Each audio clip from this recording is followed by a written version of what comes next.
LinkedIn presents. Welcome to the Human Capital Innovations Podcast. We're your source for personal, professional, and organizational growth and development, where we share original research, explore industry trends, and interview executives and thought leaders from across the globe. We hope you join us often for practitioner-oriented content around all things related to leadership, HR, talent management, organizational development, and change management. Maximize your personal and organizational potential with Human Capital Innovations Podcast.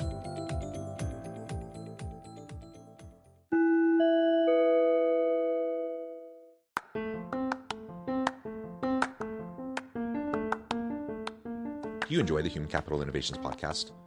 Enjoy ad-free listening by going to the Patreon page, and please consider contributing even at the producer or sponsorship level. And please leave a review. Thank you for your support.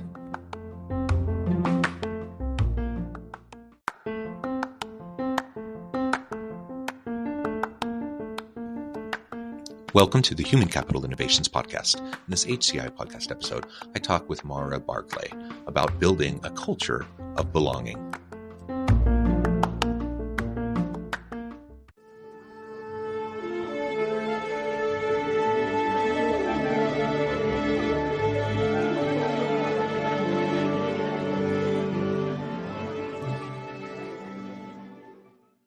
Maura Barclay, welcome to the Human Capital Innovations Podcast. Thank you so much. I'm so excited to have this conversation with you today. Me too. It is a pleasure. We've been preparing for this for a while, and I'm excited to have a nice dialogue with you. Today, we're going to be talking about how we can build a culture of belonging within our teams, within our organizations. This is one of my favorite topics, so I'm excited to explore this with you and to learn from you and get your insights around this. As we get started, I wanted to share Maura's bio with everybody. Maura Barclay currently serves as the Chief Mindset and Culture Officer at New Me, Inc. She is the CEO and founder of Changing Greatly, a culture and talent consultancy that helps organizations create psychologically safe, inclusive cultures that unleash talent and love for work. She is a certified change management professional, a certified talent optimization leader with Predictive Index, and a neurofacilitation practitioner. She has had the privilege of bringing her thought leadership to Fortune 500 companies, the U.S. military, and the International Monetary Fund, among others. She specializes in curriculum building and training. Her original harassment prevention curriculum was adopted by the federal government as continuing education for the U.S. military. And I could go on and on, but I'm going to pause there. Anything else, Maura, that you would like to share or highlight with the audience by way of your background and personal context? I'd say that's plenty. The one thing that is not, I don't know if it's mentioned there, but when it comes to the culture conversation, I think that it is relevant that I did work as a professional firefighter for a little while. So that definitely informs my opinions and my perspectives about culture and belonging. That is really interesting. If we can drill down on that for just a moment. I don't know that space all that much, other than I've listened to some podcasts and watched a few documentaries about what firefighter culture is like, particularly for women, and what it's like for people of color in different parts of the world. So this is intriguing to me because I can, at least from a little bit of the background I know from watching some of these things, it seems like I could see how this would lead you to focusing on a culture of belonging. Can you tell us a little bit about your experience as a firefighter? And I'm sure there's many wonderful things, but if there were some challenging things as well that needed to be addressed in terms of the culture within the firehouse. Yeah, I think it's important to start every culture conversation with a very clear directive that there is no blame, shame, or judgment around the people who may be presenting behaviors that are exclusive or racist or misogynist. I want to be clear that people who behave that way have been trained to do so. Yeah. And it's also quite subjective. If certain world wars had gone differently, who knows who'd be in this country running things, right? So it just happens to be white, heterosexual men who are in charge of most things. That's just completely subjective. So I always want to start with creating a lot of psychological safety for white men anytime I have these conversations. Nobody's trying to accuse anybody of anything. All right, so now that we've got that baseline, I think the story that tells the greatest, I guess, insight, it gives the greatest insight into what it's like is Boulder was one of the most progressive departments in the United States at the time. We had the highest ratio. I think there was 17% or 22% women at the time, and we had 2 African-American men. So we were very progressive by standards. And there was one day where I was working with a female lieutenant, a female engineer, and I was the female firefighter. And even though they were gay and I was straight, it was still the women's party. And I remember in that moment feeling such relief, John, because there was just the shorthand that we had. We shared such a deep understanding of each other's lived experiences that it was this sort of this container that we really enjoyed. Now, it just so happened that the lieutenant and the engineer happened to be married at the time. So, well, at the time, they weren't allowed to be married. They were domestic partners. And when the department realized, oops, we can't have that dynamic. We want to be careful about that. At mid shift at night, they replaced the engineer, the driver, with a man. And I remember in that moment feeling like, oh, I got to be careful again. Now I've got to make an effort. I need to be respectful of his lived experience. I want him to feel included. And I remember needing to accommodate that individual to create a dynamic on the crew where everybody felt equally valued and nobody felt left out.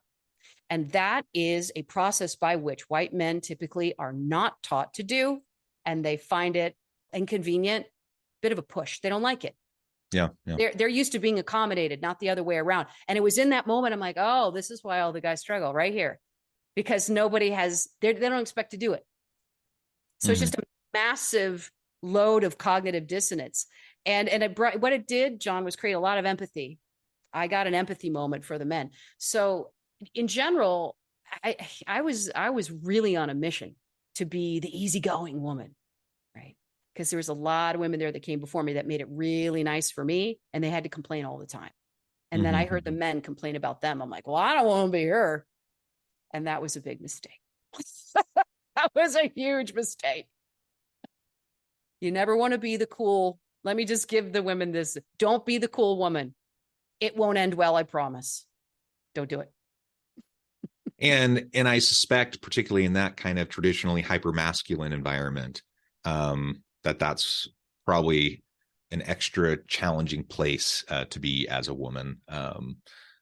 Correct me if I'm wrong, but I can understand why that would be your take after reflecting back on your experiences there. Yeah, and I think that there's a great parallel here for homogenized leadership teams. For example, as soon as a woman comes onto a team, the men will immediately test her and see where her boundaries are and see what they can get away with and let her know what her place is. That's very common. And women often are invited into these spaces thinking, oh, this is great. They get it. And it's not, they don't. I mean, they do, because they understand the value and necessity of having a woman or a person of color there, but they will then basically beat you in. And women who don't expect that feel very betrayed. But if you anticipate that this sort of tribal behavior is coming your way, and when it doesn't, be pleasantly surprised. But this is the mindset that will help women be able to stay in their agency and not feel like they're getting ambushed. But I've heard lots of stories like this. And of course that the men do too.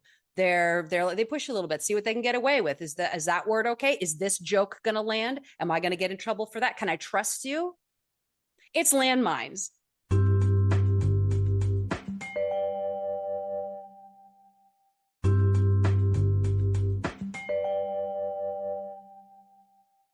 Yeah. And to be clear, it's not, I mean, we're talking within the firefighting setting at the moment. Yeah. We're talking, a gendered environment at the moment, but this could be in any environment, and it could be with any diverse group, right? Yes. That these kind of situations and conditions can exist, which is really, as we zoom back out and talk about building a culture of belonging. Yeah. I love the focus on belonging, because a lot of times we talk about diversity and equity. Those are important, but having equitable practices, while important, and having diverse teams is important, just because you have diverse people around the table doesn't actually mean that it's gonna do much of anything for them or for the organization. You need to have inclusive cultures. You need to have belonging cultures where everyone feels needed, wanted, valued, having the opportunity to contribute in meaningful ways while being their authentic self and not having to hide or closet themselves, or not trying to conform to, whatever the preconceived or preset culture might be. And so that's a challenging thing to do. It's hard to get from. I mean, many organizations struggle even with equity and diversity, but it's hard to bridge from equity and diversity efforts to the inclusion and belonging efforts. And you're highlighting just one context where that can be really challenging. Indeed. And I think the operative word in all of this is grace. We're dealing with a particular demographic that was taught that everyone will adapt to you. Your job is to be the smartest person in the room and to never ask for help and to never show a vulnerability, or your peers will pounce on you. And that creates a very difficult starting point, a very counterproductive benchmark when you're talking about belonging, which is the successful metabolization as a unit. Yeah, very good. Well, let's start talking about some of the inclusive practices that you've seen, maybe in the firefighter setting, but in other organizations you've been a part of, and as you go and consult with, and as you coach and train others around inclusivity and belonging cultures. What are some of those best practices and the types of things we can do to disrupt? Often what I don't think is necessarily ill-intentioned. It's not like people wake up in the morning thinking, how am I going to be a misogynistic jerk today? Like, this is what they're used to. And people often, the hackles go up and the resistance goes up very quickly if you start to push on it, even in gentle ways. So how do you start to disrupt that? How do you start to develop that culture of inclusivity and belonging? You have to back way, way up. You got to go to the 30,000 foot view and start with what I call intentional signals. And a great example of an intentional signal is putting your pronouns on your Zoom name, for example. And that sends a signal that I'm aware of gender pronouns. I'm aware that your gender pronouns may not look or may not match what you look like. And I am completely on board that journey with you. I'm here to respect you, and I'm here to help you feel included and valued. So just by putting pronouns, it's very intentional. It sends a signal. So it needs to be a very clear initiative that everybody's involved in. And I think what winds up happening is there's a membrane, an executive void at the very top where nothing, what happens outside the void there's no it's not semi-permeable. It's kind of exit only. And pronouns are a good example of one signal. Another one is, oh boy, this is an employee experience. It's a matter of employee experience. Very clear, discernible behavioral norms that are that are value-based need to be in the job description. Here's what we expect, right? We expect you to come as your authentic self. And we recognize that when we have everybody do that, there may be some friction, right? So frank discussion, being open to having those moments, being able to receive that feedback and give it respectfully. Very high emotional intelligence is what we expect from every single person in our organization. Once you send a signal like that in a job description, that person will know whether or not they're ready. Like, think about Ray Dalio, think about principals. Everybody knows when they interview for that company, what's going on. I love that. P.S. Not a lot of people can hang with it. So putting it in a job description and making it part of the employee life cycle. And then it needs to start at the top. There needs to be a very clear signal of, I would call it servant leadership or humility or openness to upstream feedback. And it must be witnessed. That's the thing. I don't want to get too lost in the sauce here, John, but there needs to be very clear modeling from whoever has the most power and influence at an organization. Think of family. What are the house rules? Who sets the house rules? I'm not saying that the executives are the father or the mother. What I'm saying is whoever's in charge makes the rules, and everybody who wants to stay in the family is going to follow those rules. So it doesn't matter what's behind you, those core values you got on your wall or in your employee handbook, they're completely useless if your behavior does not match.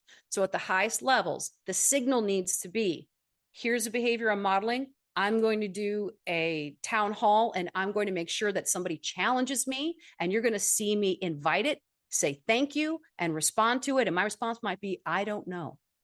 When a CEO does that, whole organization will change literally on a dime, or at least the beginning of it. That is a massive wave, right?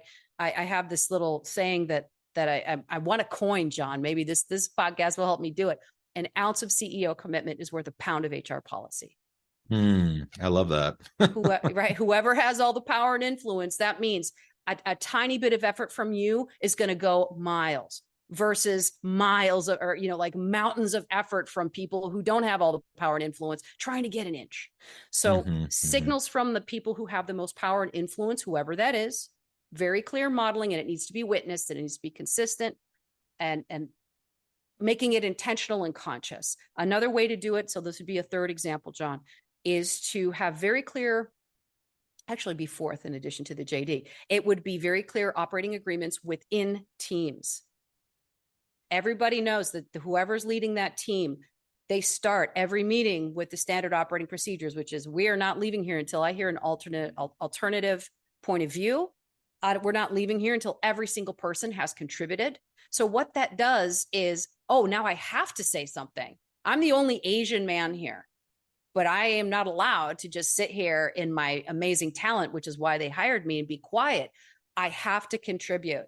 And if I'm the one and only, I'm afraid, right? I'm not sure it's psychologically safe. So what these operating agreements do is create that psychologically safe container. It de-risks that behavior of taking issue. It opens the, I would say, it gives permission. That's a better way to put it. Gives permission for creative abrasion or constructive conflict. And once you have people bringing themselves and seeing, we can disagree. We can get really actually passionate about it, not disrespectful. We can get passionate about it. As long as everybody feels like they've had their say, even if they don't agree with the decision, they will buy in and perform. And that's a piece that's missing. That's where belonging really works in conjunction with performance output.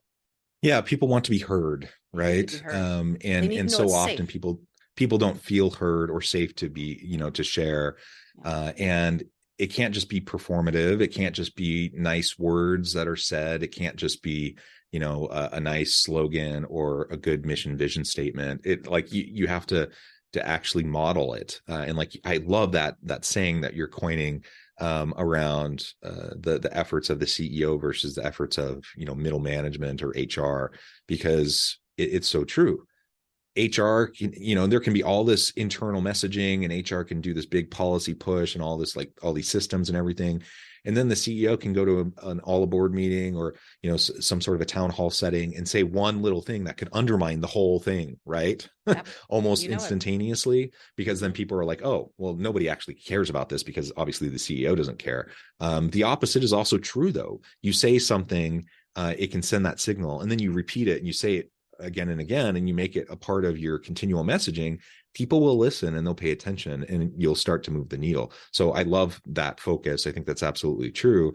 And then you referred to this several times, but as we think about resistance to change, as we think about resistance to, especially this idea of a culture of inclusivity and belonging, we're in a highly bifurcated, politicized kind of social condition at the moment. Everything has become politicized. You have woke warriors, etc. Like people who otherwise I think would be all for the idea of let's make sure everyone feels safe, everyone feels like they belong on the one hand, but then on the other hand, because this whole idea has become politicized, they're uncomfortable with leaning into it, or they just have extra layers of resistance. And so I think part of the psychological safety behind this is, let's try to depoliticize it. Let's try to validate people where they're at, meet people where they're at, and help people grow together. the truth is, I'm a cisgender white dude and I have privilege. That's just the reality. But if you come to me and say that to me, Yeah. What's going to happen usually? If you talk to a white guy that's not used to hearing that, they're not going to be cooperative, probably most of the time. They're probably going to put up barriers of resistance and work against the efforts that you're trying to make, even if they might be inclined towards it in the first place. So we have to be careful about how we message things. We have to be careful about how we include people and make a big tent for allyship for people, so that they don't feel like, just because I'm a straight cisgender white dude, like I really am not part of this conversation. No, we all are. We all have to be. And we need allies, just like we need those who are, in populations that have been marginalized in the past and maybe currently.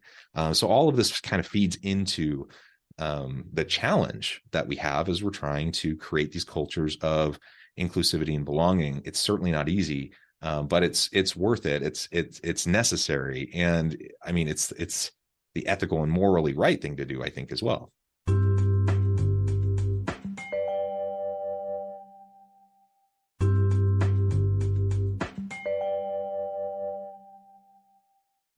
Agreed. I'd like to offer what might be considered a very disruptive perspective, but that's kind of my thing. So we've got it so backwards. For example, when we're looking for a panel that has the power to influence, we need to be looking for people who have that power to influence. When we're looking for a panel to educate, that's a little bit different. To bring a lived experience to people who have power, who are asking, what's it like? What do you need? So let me be clear. So for example, I remember in Congress, I think it was either Congress or a Senate hearing on women's rights, all white dudes, mainly religious white dudes from all different. I'm like, where are the women? If you want to know about women's experiences and women's health, you want to definitely ask women for that education. This is different. Now, when we're going to the DEI space and we're talking about getting, let's say, I don't know, funding for an ERG or something like that, I want to see at least half of that panel be active ally cisgender white men, because that's who has the power to do it. I want to see a senior exec on there. I need to see a VP. I want to see a COO, because this stuff really impacts operations. It really impacts that department and what they're responsible for. So that might sound sort of crazy, like, oh, the one place that we get to get together, a diversity panel. I'm like, if you really want this to fly, get a white guy who has the power to sign the thing, right? Or the power to take the initiative and say to everybody, guess what? This is what's up. And we are bringing a person of color onto our senior leadership immediately, because we don't have this lived experience. And half of our clients, exactly. See where I'm going with this?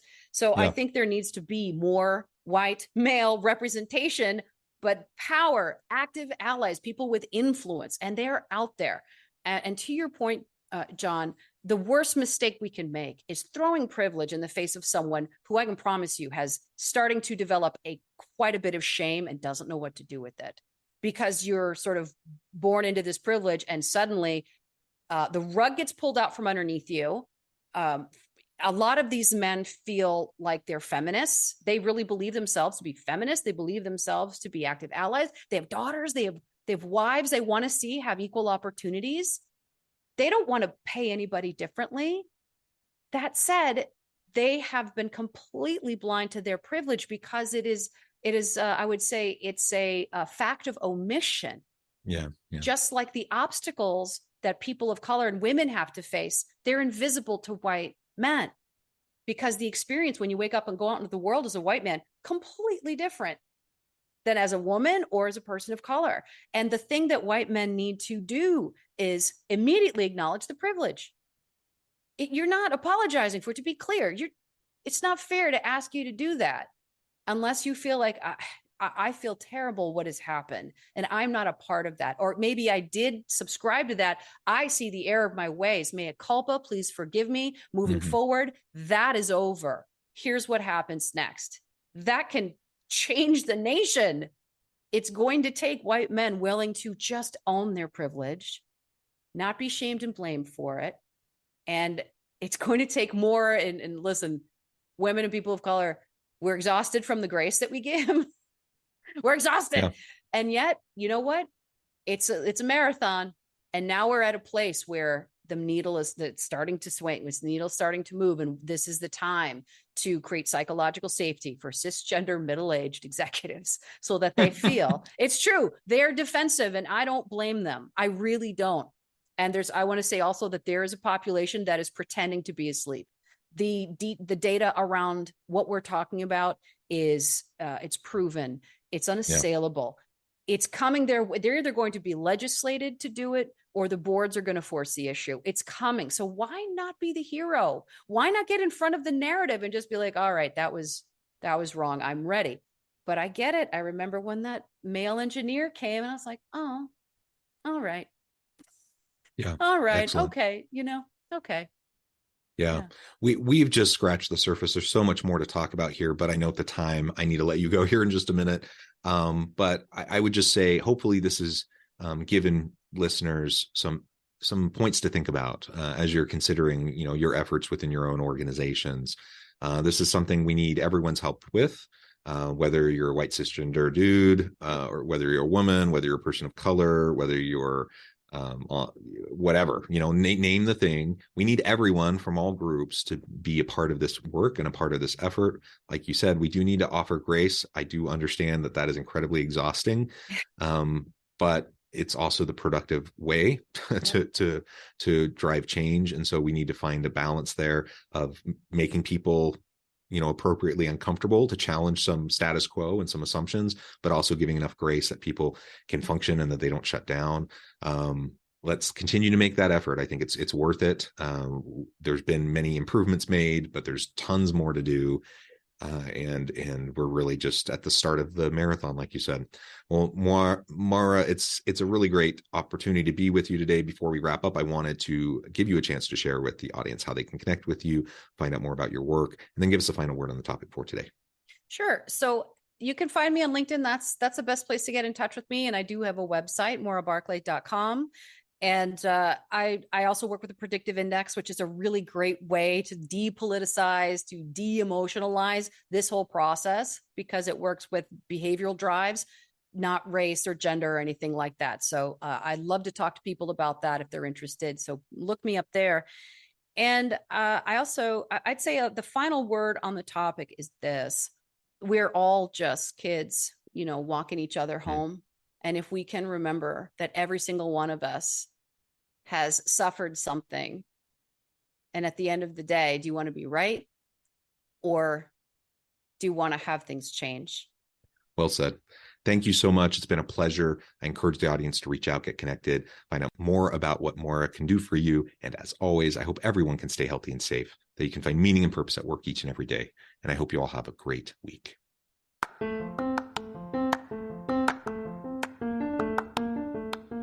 Do you enjoy the Human Capital Innovations podcast? Enjoy ad-free listening by going to the Patreon page, and please consider contributing even at the producer or sponsorship level.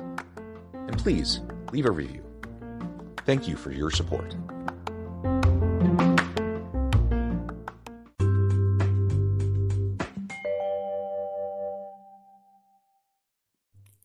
Thanks again for joining us for this episode of the Human Capital Innovations podcast. I hope you stay healthy and safe and that you have a great week.